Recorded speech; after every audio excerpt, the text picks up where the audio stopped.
됐다? 요시. 그래. 안녕하세요, 공백.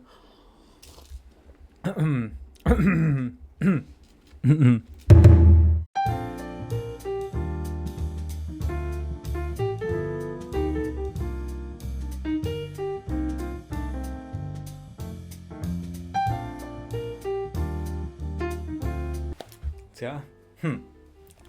За тэгэхээр сайн бацхан уу ингээд бүр маш шурт удаан хугацааны дараа бүр үнэхээр маш шурт удаан хугацааны дараа эргээд уудаж байгаадаа бол баяртай байна. Тэгээд энэ урт хугацааны туршид юу болсон бэ гэдгсэн чинь би яг өмнө YouTube дээр бичлэг хийдэг байсан аахгүй юу. Тэгсэн чинь хүн ингээд Google аккаунт байгаа шүү дээ. Одоо Gmail аккаунт гэсэн үг. Тэр Gmail аккаунтаа устгах юм бол яг тэр Gmail аккаунт дээр бүртгэлтэй байгаа YouTube хаяг болон бусад одоо сайтууд байдаг ч юм уу тийм ээ. Аюул олон сайтууд аппликейшн байдаг ч юм уу тэднэр дээр бүртгэлтэй байгаа миний бүртгэлүүд ингээ устчихдээ юм байна шүү дээ. Юутэй ч миний YouTube бол тэр чигтээ устцсан. Надад тэр дагаж махчул угаасаа ямар ч хамаагүй л дээ гэхгүй юу. Хамаатай л да гэтэл бараг л хамаагүй байсан тэр аккаунт дээр бол ягаад гэвэл үнэхээр миний хамгийн анх хийжсэн бичлэгнүүд бүгдээрээ байсан. Тэр дундаа бүр яг фейлдсэн бичлэгнүүд бүгд яг private биш.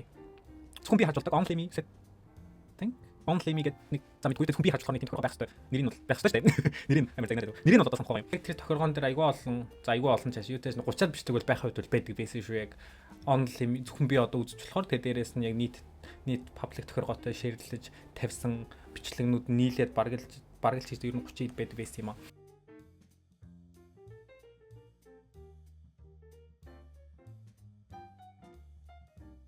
Тэгээд тэр дунд чинь бичлэг хийх явцад дагаад миний хувийн амьдрал өсөлт, уналт энэ төргээ бүгд айгуу гоё мэдрэгддэг. Тэгээ дээрээс нь 3 4 5 6 жилийн өмнөх арай явцсан. 3 4 жилийн өмнөх 2 жилийн өмнөх ч юм уу яг ямар хуу байдалтай байсан бэ? Нэмийг яаж уддаг байсан юм бэ гэдэг ч юм яг өөрийгөө хэр өөрчлөгдөж байгаагаа бас давхар шалгаад явчих боломжтой чигшиг чирэгчтэй. Ер нь бол нэг тиймэрхүү. Тэгээд дээрээс нь өөрийнхөө сурч мэдсэн зүйлийг аягаа итах ингээд бусдад түгээх маягаар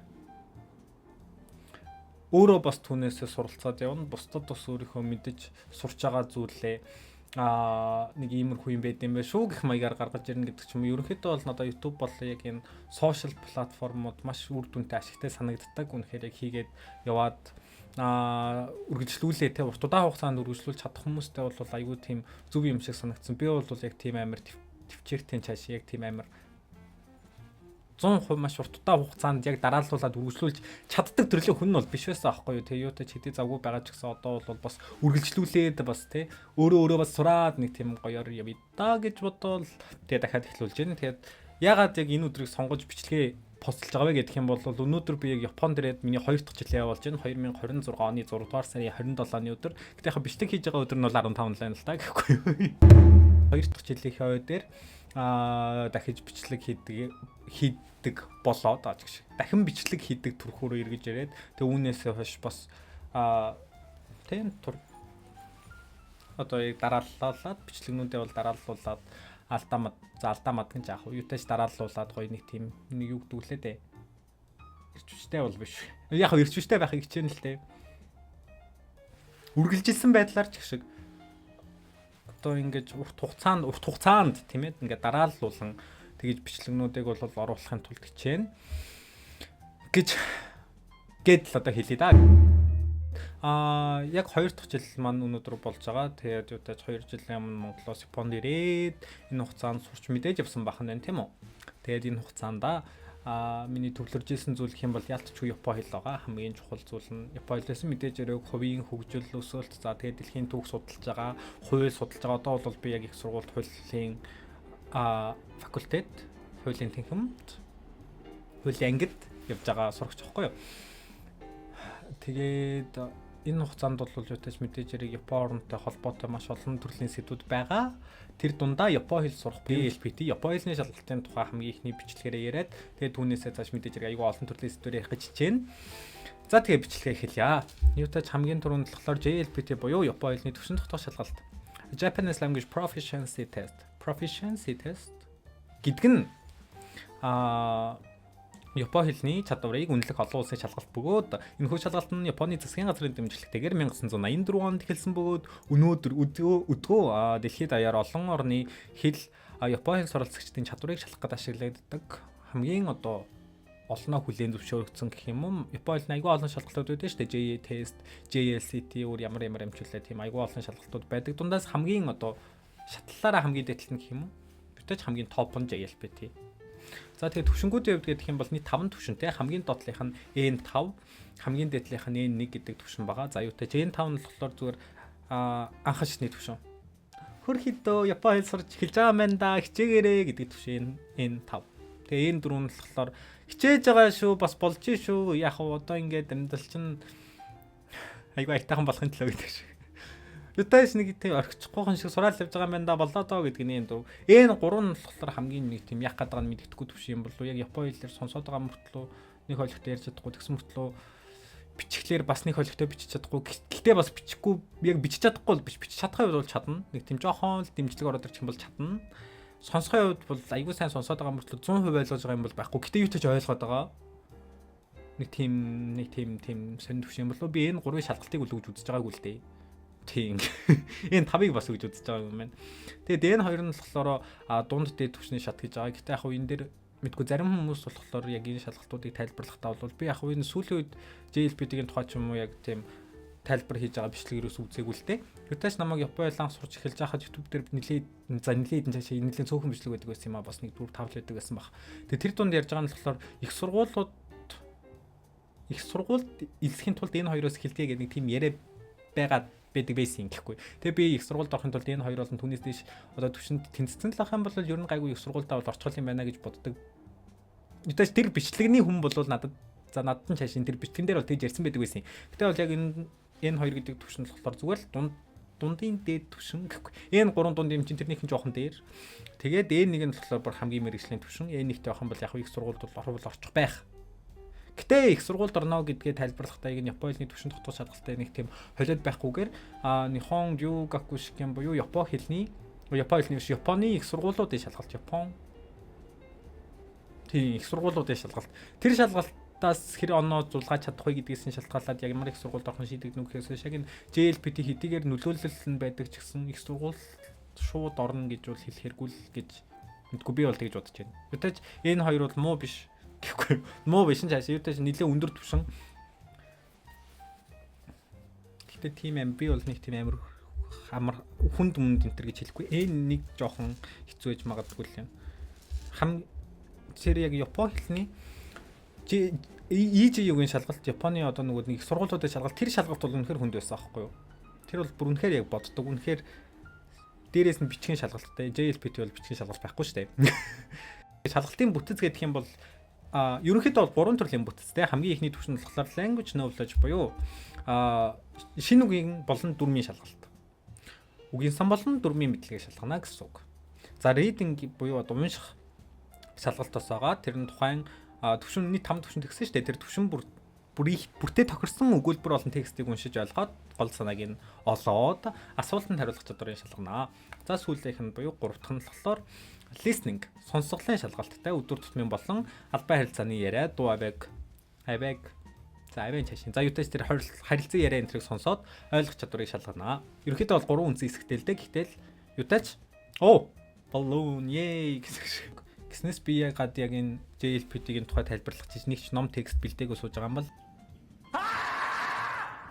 Тэмэр тэнүү хөөхөд бай. Уг нь бол надад байгаа л та гэхгүй юу. Уг нь надад аюу олон ном сурагчуд байгаа л да бигээс олоод ирэх үү яах вэ гэдэг ш. За би олоод ирье. За энэ болохоор энэ нэгийнх нь номнууд байгаа юм. Доккай бол канжи болон доккай. Унших одоо шалгалтын ном болон ханасны ном. Гэтэ яг би энэ хоёр номыг бодвол яг тэр бусад номыг хэрхэн ашигладаг шигээ бол сайн ашиглаагүй зүгээр шууд нүдээ гүйлгээл scanning гэнтэр гэдэг нэг тийм англи хэл дээр аргууд байгаад байдаг шүү дээ шалгалтанд бэлтдэг. Тэгээд тэр аргаараа бол ашиглаж исэн. Тэгээд миний бүр хамгийн яг бүхчээ дайчлан бэлтжсэн нь болохоор энэ дөрв байна. Энэ дөрвийг бол би одоо бүр ашиглахаар болсон. Энэ хоёр нь болохоор энэ хоёрын хувь тийм байна те. Энэ бумпо дүрмийн ном болон канжи. Тэгээд энэ нь болохоор бас адилхан N1-ийн дөрвөн болон ханзны номнууд. Би N1-ийнхээ бүх ханзыг бол цээжлээгүй гэхгүй юу. Бүх ханзыг үзэж дуусгаагүй. Зүгээр одоо ханз цээжлэн гэдэг ойлголт дотроо бас хэд байдэн штэ. Ханзыг хүмүүс мэдгүй зарим хүмүүс бол зүгээр яг тэр ханзыг хараад энэ нэг энэ ханз байна да. Одоо тэр жишээлх юм бол Sikashi гэдэг ханз байлаа гэж бодъё заяа. Sikashiгийн за ши гэдэг ханзыг аваад үзчихье. За бүр амар амархан шахах уу гэхгүй. Гэтэ за яг энэ нэг хүнд бол биш. За Sikashiгийн за зүгээр инги. За энэ үгээр жишээ авъя заяа. Угаас энэ миний гартаа голглоо тайлбарлах юм байна. Энэ Bunpo гэдэг ханз бүн өгүүлбэр болон хоо гэдэг ханз байгаа шүү дээ. Нийлээд Bunpo буюу дөрвөн болж байгаа юм.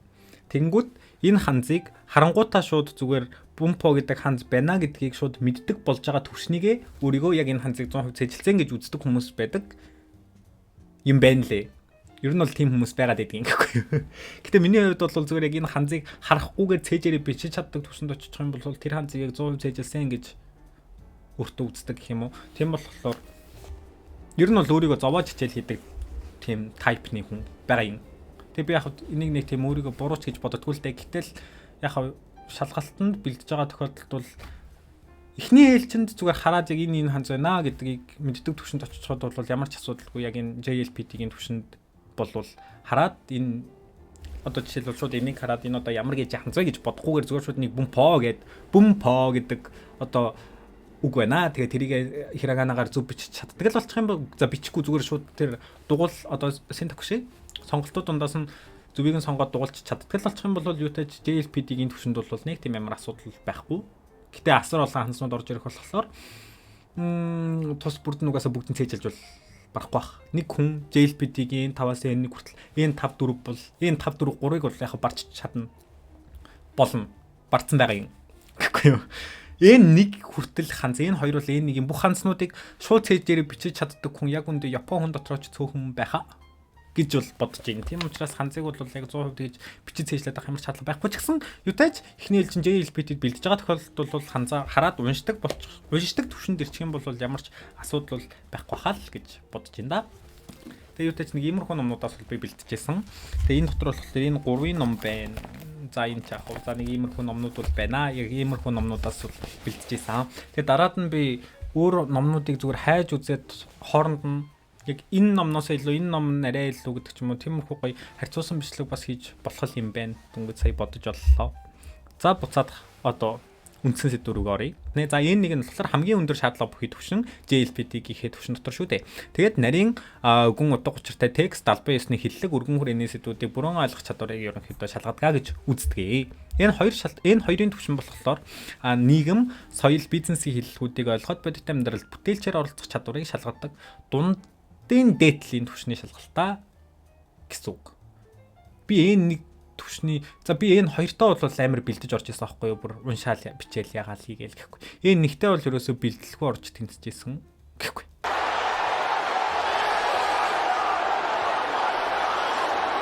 Би тухайн үед яг энэ нэг шалгалтаа өгтөө юугаад ч өөрийгөө зүгээр энэ нэгэн төвшнийг бол хангалттай давчнаа л гэж бодоод өгч исэн юм даа гэхгүй юу. Яг хуу 100% N1-ийн одоо N1-ийн шалгалтыг бэлтгэлгүй өгсөн гэдэг нь болохоор зүгээр шууд тэр өдөр очивол Япон хэлтэй ямар ч нэг тийм Япон хэлийг огт сураагүй зүгээр очиод өгсөн гэсэн утга бол угаасаа биш л дээ. Зүгээр N1-т зориулаад одоо жишээлбэл уг нь бол би энэ хоёр сурах бичгийг авч байгаа байхгүй юу? Энийг авч байгаа юм. Одоо ингэ авч байгаа байхгүй юу? Гэтэ би энэ сурах бичгийг ерөөсөө ажиллаа. За ерөөсөө ажиллаагүй ч YouTube зүгээр нэг гүйлгэж л харсан юм байна. Ингээ бүр дотхон цоош нэрээ байгаа гэхгүй юу? Гүйлгэж харсан чи инхнээс энэ минь интриг бол тэгээд юутай ч нэгтэй бол тэнцгээ тэнцсэн. Энэ хоёрыг бол гэтээ хүмүүс яг зүгээр гайгүй давчих байхал гэж бодоод байгаа шүү дээ.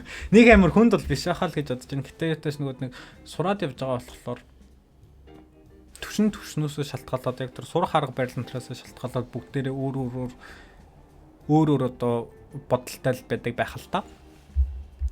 Бас ямар сургалтын төв яг сургалтын төвд явж байгаа сургалтын төвд маш учир байгаа. одоо миний мэдэх би яг тэр сургалтын төвийг мэдээд байгаа байхгүй Монголд байдаг сургалтын төв байгаа шүү дээ. Одоо жишээ нь би яг Японы анх сурч эхлэхдээ Япон Монгол төв гээд байдаг шүү дээ. Яг манай Монголын их сургуулийн шилэн номын сангийн яг арт талд нь бүр яг арт талд нь аюу айтайхан байрлал дээр очиход жамар тэгээд барилгын доторхон аюу айтайхан тэгээ Япон стайл фумики агуулсан номын санаа айгуу гоё мэдгүй би бүр Япон Монгол төвд айгуу хайртай байсан. Айгуу дуртай байсан. Манай багш нар ч гэсэн бүгдээрээ надад амар хайртай байсан. Би тэгээд тэнд анх Японы хасурыг тавьж байсан. Тэгээд тавихад манай Япон Монгол төв болохоор Марукото гэдэг байсан санагдаж байна. Нэг тийм сурах бичиг номны агуулгаар заадаг байсан аахгүй юу? Ерөнхийдөө бол ярианы төвшинг голчил заадаг байсан. Бусад сургалтын төв гэдэг юм бол Монгол хэлээрээ шууд зөвхөн дүрмийг нь шинэ хүүхдүүдэд байгаа юм шиг санагдаад байдаг шүү дээ. Мэдгүй би бол нэг тиймэрхүү юм сонсч ийсэн, харж ийсэн. Зүгээр над ханзаа цээжилж дуслаа энэ ингээд үлд гэдэг сургалт бас байдаг юм шиг байна лээ мэдгүй тэр бол яг үндэ 100% үр дүнтэй юу дүнгүй юу зүгээр яг тэр шалгалтанд зөвхөн JLPT-гийн шалгалтанд тэнцхийн тулд Япон хэллийг сурж байгаа мэдгүй за яг зорилго нь JLPT-ийг оноог аваад тэр оноог ашиглаад өөр одоо энэ нэгт тэнцснийхээ дараа их сургуульд орох юм байна те нэг тиймэрхүү зорилготой байгаа тэр зорилгоо төлөө одоо тэгээ хичээж байгаа болж яах вэ гэхдээ энэ 5 болон энэ 4 яг дүн гэж одоо тэр дудаа юузгүрүү гэдэг шиг яг тэр үндэс foundation үндэс суур тэрийг яг бэлтэж байгаа кибан тэ тэрийг бэлтэж байгаа үндсийг нь тогтоож байгаа яг тэр үе дээр нэ хотлаа зүгээр шууд наадхаа заавал цээжил энэ дүрм бол ийм байдгийн энэ дүрм бол ийм байдгийг яг зөвлөдөө гэтэл зөвхөн яг тэр аргаар бол next тийм алхтаа үр дүнд болохгүй хаа л гэж бодож байна шүү. Мэдгүй би бол тэгж бодож байгаа юм. Манай Япон Монгол төвийн арга барил бол JLPT-д суурилсан биш. Марugото гээд одоо бол санахгүй байна. Юутай айгу гоё тайлбарлаж өгдөө манай Японы багш нар өөрсдөө. Нэг тийм Европын стандарт гэдэг шүү дээ. ECFR л үү дээ. European Common ямар юм чөлөө юутайс нэг амар уртны тийм шалгалтын систем байдаг шүү дээ.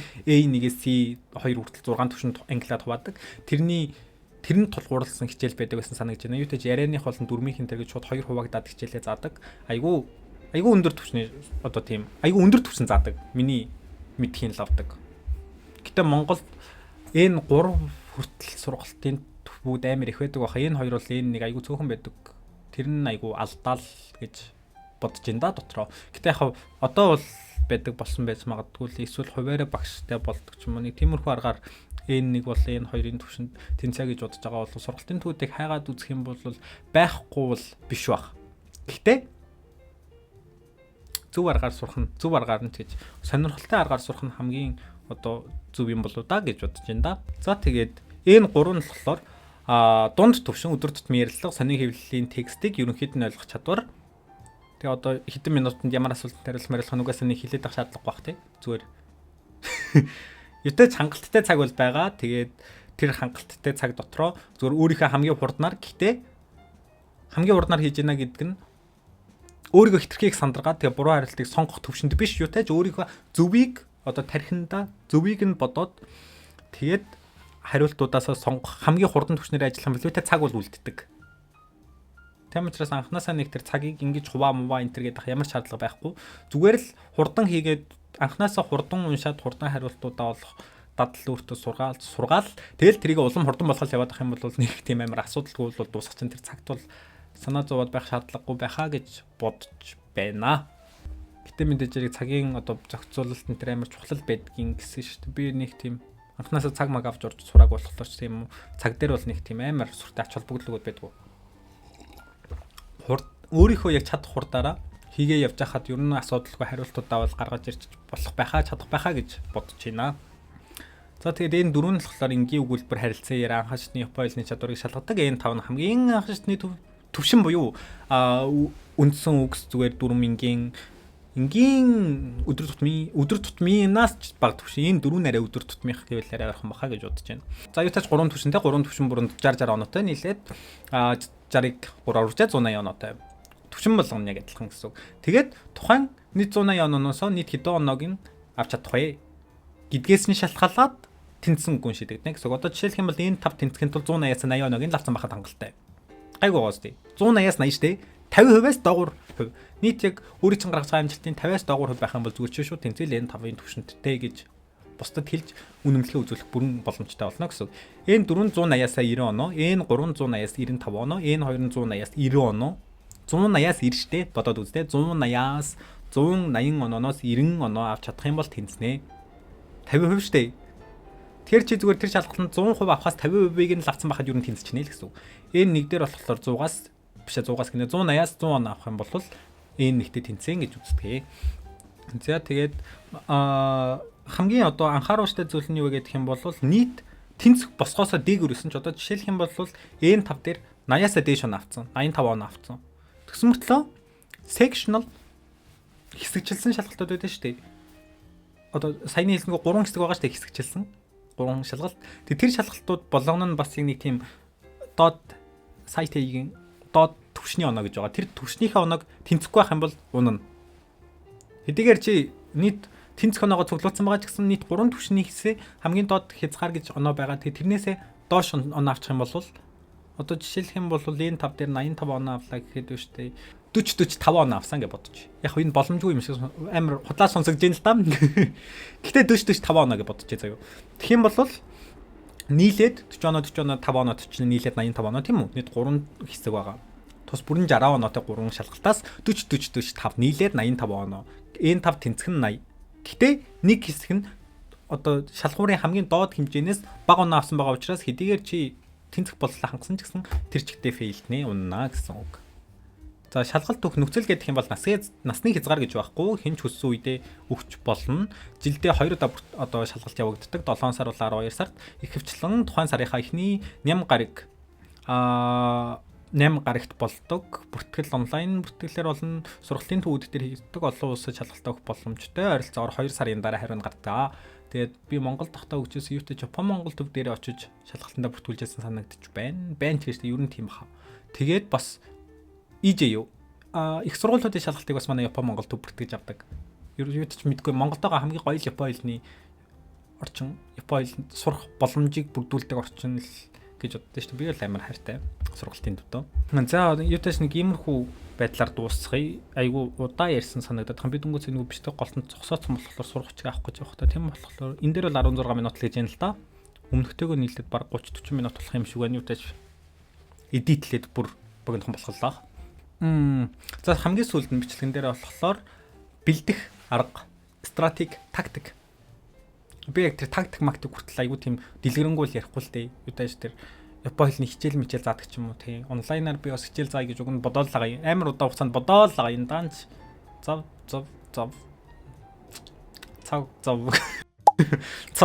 гэдэг шиг. Тэр жоох асуудалтай. Тэгээ бусдаар бол болчих байхаа. Хизээ нэгэн цагт би нэг тийм гоё. Ингээ өнөөдрийн хичээлээр энэ тэргээ зогсож ивэл бас гоё л байна шүү дээ тий.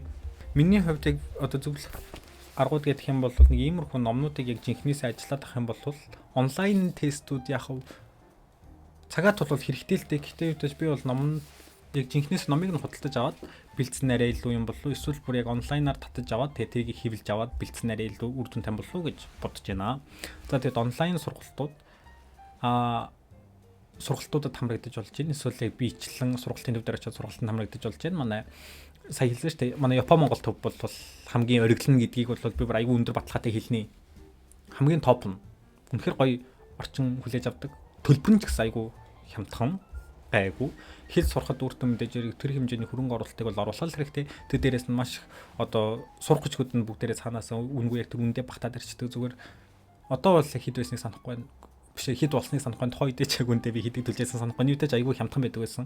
Тэгээ нэг удаагийн сургалтын төлбөр нь бүгд 3 сар үргэлжилдэг. Тэгээд тэр дундаас ангийнхаа хамгийн шилдгийг шалгаруулдаг. Онооны системийн ч гэсэн айгүй тийм шудраг санагддаг шүү дээ. Ерөөсөө нэг тийм яг гадаг нь мэддэхгүй нэг тийм амар тийм за мэдхгүй нэг тийм одоо бусад газрыг муулаад юутаач гоё газар зүгээр очиод үзчихвэл нэг буруудахгүй баха гэж бодож байна. За тэр дээрээс YouTube дээр одоо бэлдээ тавьсан хэлтэй холбоотой хичээлүүд амар их байгаа. Өөрөө яг ойлгож үзэж чадтал юм бол англи хэлээр Япон хэлний хичээлийг тайлбарсан бичлэгүүд айгүй их байгаа байх. Япон хэл дээр яг Япон хэлийг тайлбарсан бичлэгнүүдийг бол би үзэж бэлддэг байсан байхгүй юу. Тэгээ тэднэрээ бас яг энэ доотлын description хэсэг дээр линкийг нь тавьчвал шууд дараад орж болохгүйг нь бол сайн мэдэхгүй ньютаж тавиад үзье. Тэгээд YouTube дээр бичлэгнүүд гэдэг юм бол би яг энэ 2 подкастыг санал за 2 подкаст бараг л подкаст байгаа. За юутай ч юу но нихонго но подкаст гэдэг нэг тийм подкастууд энийг биш би одоо сонсох туфтаа. Гэтэ сүүлийн үед бол сонсоогүй л дээ гэдэг ш. Энэ бүр айгуу гоё зөө. Ялангуяа би 2 жилийн өмнө 3 жилийн өмнөөс Японд сурсан юм уу? Одоо ч идэм л. За тэр яг уу. Юутай ч Японд сураад эхлээд тэгээ юутай ч энэ 4-ийн шалгалтанд өгөхгүй явж хахад юутай ч энэ 5 авийн төвшин бол юутай ч нөхөнгө подкаст яг энэ подкастыг сонссон ч гэсэн ойлгохгүй хаа. Би бол ойлгодгүй байсан. Үнэхээр яг тэр тарих миний тарих муу байсан болохоор ойлгоогүй ч магадгүй л дээ. Би амар тийм жишки бусоко мэдлийн дутагдaltaй байсан. Сайн биш байсан. Муу сурагч байсан учраас ойлгоогүй ч магадгүй л дээ. Сайн сурагчд нь ойлгож магадгүй л. Гэтэ юутай ч хэдийгээр ойлгохгүй байгаа ч гэсэн сонсоод ах юм бол сүлд дастын байлээ жинхнээсээ. Одоо би англи хэл сурахын тулд бас айгүй олон YouTube дээр одоо хүмүүсийн хийсэн байсан бичлэгэнд үздэг байсан аахгүй юу. Одоо IELTS-д бэлдэж байхдаа нэг хүн ингээл байнга IELTS дээр ямар бичлэгнүүд чөлөө сонсоол явдаг байсан. Тэгэл нэг өдөр алхаал явж исэн чинь ингээл явж исэн чи гив гинтэн зүгээр ярьсан юмыг нь ойлгочихд юм да би. Тэгэл тэрнээс хойш бүр амар урам зориг аваад улам их сонсох болсон гэдэг чөлөө. Би яг хин ярьж байсныг одоо үндэ санахгүй байна. Юутай ч нэг тиймэрхүү бичлэгнүүд амар их байдаг шүү дээ. Сонсоод ах юм бол ер нь нийт ингээ хэлж байгаа агуулгууд айгүй төстэй байдаг.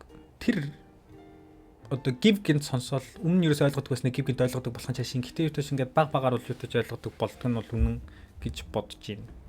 Тэгээд дээрэс нь энд бас Japanese Listening Shower энэ нэр нь муу юм болов биш юм болов юутай ч нэг team бас подкаст байдаг. Энэ бараг 1 цаг үргэлжилдэг санагдаж байна. Тэгээд тэр цагийн турш амар амархан үгээр ярьдаг. Яг Японы хэлийг сурж одоо сурж эхэлж байгаа хүмүүс болохоор саяны энэ 2 подкастыг сонсох юм бол яг юунд давуу талаа гэдэг юм бол зүгээр подкаст гэд зөвхөн сонсож ус болно. Эсвэл яг бичлэгийг нь үзэх юм бол жимако. Одоо үг нь бичээ тавьдаг. YouTube дээр одоо царай байхгүй ч гэсэн үг нь шууд ингээ бичгтэй гарч ирээд яваад байдаг. Яг тухайн хүн хэлж явах үеийн давхцаад үгнүүд нь яг адилхан скрин дэлгэцэн дээрээ гарч ирдэг. Тийм болохоор тэрийг нь дагаад үзээд ах юм бол хандснууд бас айгүй сайн сайжилдаг. Тэгээ дээрээс нь дүрэн бас айгүй сайн сайжирдаг заяа дагаад бас түн дээр нэмэгдээд ялангуяа энэ юу нөхөнгө подкаст энэ дээр болохоор шууд манай хүн миний ах юу ах бол бүр шууд яриа явдаг байхгүй. Тийм болохоор шизэн нөхөнгө Японы 100% дүрмээр ярина гэж байхгүй шүү дээ. Мэдээж хэрэг тэр дотор энэ тэргээ орж идэв шүү дээ. Мэдээж хэрэг эсвэл дээ гэж жагаад шууд агуулгаас л явчихдаг ч юм. Би бол тийм гэдэг шиг гэдэг ч юм уу те айгүй олон нэг тийм гоё нарийн нэндэн зөвхөн дүрмэн дээр бол бичээг байгаа ч гэсэн өдөр тутмын хэрэглээнд байдаг зүйлсийг ч гэсэн сурах боломжтой учраас энэ подкастуудыг бол би амар өсөөсөн мэн. За тэгээ сүүлийнх нь болохоор энэ жоохон хүнд байж магадгүй. Энийг энэ 3 энэ 2 төвшний хүмүүс энэ 2-ын нэг ч юм уу те жоохон дээд төвшний анх хашаатны хүмүүс жоохон хүндэх байхаа гэж бодож байна. Юу теж отоно номонобино шити тереби ТV гэж байгаа. Тэгээ энэ дээр болохоор ер нь улс төр түүх хавцаа голлож хийдэг бичлэгнүүд. Тэгээ дээрэс нь Quora Sense би энийг линкийг нь олж чадсангүй юу тач дараад нь олдох юм бол бас хавсаргаа тавьчих. Энэ хоёр болохоор илүү тийм Semonteки илүү тийм мэрэгжлийн түвшний ярианууд амар ярьдаг. Тэгээд дээрэс нь бас айгүй гоё тайлбартай явдаг. Айгүй айтайхан тайлбарлаа явуулдаг болохоор надаа энэ хоёр бас таалагддаг. Гэхдээ ер нь бол яг өөрийнхөө үзхийг сонирхож байгаа зүйлийг YouTube дээрээс шууд тэр чихний Японы хэлээр хайгаал тэгэл видео яасис юм энтергээл нэмэл хайчгал юм бол шууд тэр нь гараад ирэх учраас одоо бол нэг тийм хэл сурахад асуудал мэдгүй миний үед ч нэг асуудал байгаагүй л дээ. Гэхгүй намайг сурж эхэлж байгаа ч нэг асуудалтай байгаагүй л дээ. Сурахад бол нэг асуудал байхаа л гэж бодож байна. Ятаж өөрөө хайж үзээд тэг дээрээс нь сургалтын төв байв сургалтын төв олж үзээд Японы хэлийг бүр ерөөсөө огт мэдгүй байгаа хүн гэдэг үл би зүгээр шууд хэлэхэд шууд Япон Монгол төв дээр очиод анхаасны сургалтанд мөртгүүлээд тэгээд суурэ тавьснаас хойш хуваараа сурвал зүг бах. Анхнаасаа шууд хуваараа сурна гэж бол болохгүй хаа, бүтгүй хаа, чадахгүй хаа гэж бодож байна. Хувийн зөвлөгөө цаашаа. Ютаж миний өөрийн зүгээс би Япон Монгол төвтэй ямар нэг байдлаар хамтарч ажилтгүй л дээ. Гэтэ зүгээр зөвлөгөө өгөхөд бол манай Япон Монгол төв дээр зүгээр очиод инхнээс анхаасны сургалтууд нь бүр айгүй чанартай байдаг. Суурийг бүр маш сайн тавьдаг. Монголоор ярьдаг Япон багш нар бас байдаг. Манай Япон багш нар 7 хоногийн аль нэг өдөр заавал хичээл ордог. Тийм учраас эдгээр нь өөрсдөө маш том давуу тал болох байхаа гэж бодож байна. Тэгээ дээрээс нь дан ганц хичээлээс Японы соёлоодыг энэ маш сайн заадаг. Хичээл улирал болгон дээрээ хоол хийж иддэг нь цаашийн юутай Япон хоол хийж идэхээ хэвдэл хийддэг байсан намайг сурдаг. Одоо яадаг болсон мэдэхгүй л та хийж идэж байгаа л ах. Айгүй олон өөр Японы соёлтой холбоотой зүйлсийг бас давхар суралцдаг. Гэтэ тэрийгээ бас Японы хэлний хичээлтэй холбоотой заадаг учраас тэрийг бол би айгүй осуусан хийнэ. Өөрийнхөө сонирхож байгаа зүйлийг Япон хэлээр нь YouTube дээр ч байдаг юм эсвэл Google дээрээс хагаад эсвэл кино байдаг ч юм уу, драм байдаг ч юм уу, аним байдаг ч юм уу, юу ч байсан болно. Үзээд ах юм бол юутай айгүй сайн үснэ, дивжнэ, чаддаг болноо гэж бодож байна. Тэгээ юутай төгсгөлд нь бүгдээрээ айтайхан цаашаа. Бүгдээрээ юутай Япон сурдаг болооч гэж хэлэхгүй ч гэсэн Япон сурах гэж хүсэж байгаа, мөрөөдөж байгаа, зорж байгаа магадгүй Японы их сургуульд орё гэж бодож байгаа. Эсвэл Японд сурах гэж бодож байгаа. Эсвэл зүгээр л Японы анимд дуртай болохоор Япон хэлийг сурья. Япон хэл ягаад ч юм айгүй сонсголонтой байдаг учраас Япон хэлийг сонсохоор өөр хэллэр ярьж байгаа хүмүүстэй харьцуулахад бүр айгүй тийм гой сэтгэлд үеиг санагддаг болохоор гэдэг ч юм уу тий. Ямар ч одоо шалтгаантай байсан хамаагүй юутай Япон хэлийг сурах гэж бодож байгаа хүмүүс хам бол хичээгээд түвшин яг тэр JLPT ямар түвшин гэж тэр түвшинд баригдахгүйгээр айгүй тийм чөлөөтэй сурах юм бол гоё юм болов. Арай биелэх магадлал нь Япон хэлийг илүү сурах магадлал нь Япон хэлэнд улам дуртай болох юм болов. Тэр магадлал нь арай өсөх юм болов гэж бодож байна. Мэдээж хэрэг дүрм маш чухал, шинэ үгс ажиллах маш чухал. Зөвхөн тэр хоёр дээр тулгуурлахгүйгээр илүү олон төрлийн зүйлийг хийж, илүү сонирхолтой байдлаар сурах юм бол хамаагүй илүү Япон хэлний түвшин хамаагүй илүү бодсноос ч илүү өснө гэдэгт итгэж байна. За тэгээд энэ хүрээ бичлэгээ дуусгая. Өөдөөс хамгийн ихний бичлэг бол Япон хэл сурж байгаа хүмүүс зориулаад, ер нь сурыг гэж бодож байгаа хүмүүс зориулаад ч юм уу нэг JLPT гэдэг иймэрхүү шалгалт байд юм аа. Тэгээд Япон хэл сурж байгаа хүмүүс бол Япон хэлээ сураарай. Гэтэ сурахтаа энэ JLPT гэдэг шалгалтанд тулгуурлаж биш хүсснээрээ сураарай. Тэгэх юм бол хамаагүй л амжилтанд бол хүрнэ. Зүрх сэтгэлээ зориулаад сурах юм бол гоё шүү дээ. Дүрм үгэнд зүрх сэтгэлээ зориулаад нэг хол явах юм болоо. Тэр жоох асуудалтай юм те юутаж хизээ нэгэн цагт гоё амжилтанд хүрэх байхаа гэж итгэж байна. Тэгээд дараагийн бичлэгэн дээр илүү олон сонирхолтой Японтой холбоотой Японы сая хэлсэн нөгөөний их сургуультай шалгалт. Яа би бүр тэр шалгалтын дээр амар зовсон бохгүй яг үндэ тэр шалгалт дээр өндөрөө авахын тулд за тэгээд тэрний тухай тэгээд хэрхэн яаж бэлтжижсэн тухайгаа бас өөр сонирхолтой зүйлсийн тухай өөрийнхөө хувийн амьдралын тухай ч юм эсвэл бүр хальсан тий болиолын тухай ч юм уу одоо энэ хорвоод юу нэлээд дүүрэн сэдв байна шүү дээ. Япон улсад хуулийн тухай хуулийн чиглэлээр их сургууль сурах ямар байдаг тухай гэдэг ч юм уу тий. Тиймэрхүү байдлаар маш олон төрөл жанрт баригдахгүйгээр бичлэгнүүд хийгээд явъя гэж бодож байгаа. Тэгээд эхний бичлэгээ юутай чинь хүргээд дуусгая. Миний яг Японд ирээд 2 дахь жил яваа байлаа. Баярлалаа.